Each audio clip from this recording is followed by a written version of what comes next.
There are no shortage of headlines of experts weighing in on what they think is going to happen in the housing market. The reality is, most of them aren't right, but here's why.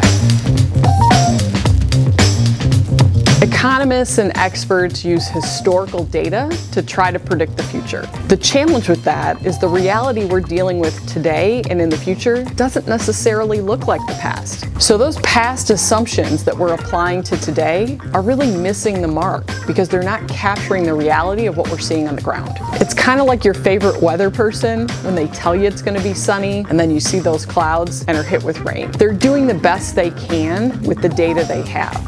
But the reality is, with the constant and rapid change that we're seeing today, the ability to predict the future is just not as easy as it used to be. Now, don't get me wrong, historical data is important. And we look at things like mortgage originations, whether it's a new home or somebody that's refinancing, that tells us what the remodel spend might be in the next 12 to 18 months. But if you look at mortgage originations over the last couple years, they've been extremely record lows. And there's a huge disconnect because many of you have had success and grown in that market. All of the housing and economic experts have been predicting a recovery since early 2024.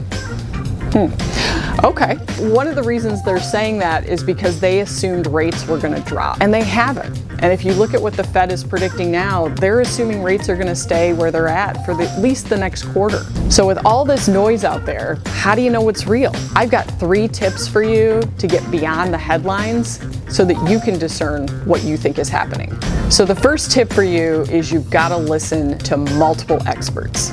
You can have your favorite, we all do, but you've got to listen to people whose opinions are different than yours. All vantages of the spectrum. Very optimistic, very pessimistic. Ones that predict things that are going to happen, ones that tell you the things that won't happen.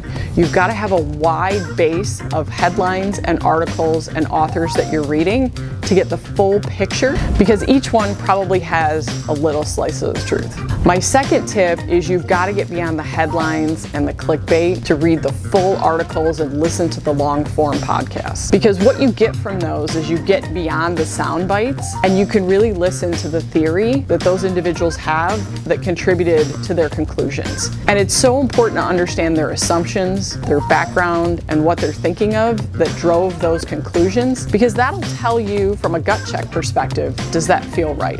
And the last thing I would encourage you to do is be your own devil's advocate. Don't drink your own Kool-Aid. Challenge your own assumptions. You know your business and your customers better than anyone. And what you're seeing is probably the closest to reality versus all of these other experts and noise. So trust your gut, but challenge your assumptions.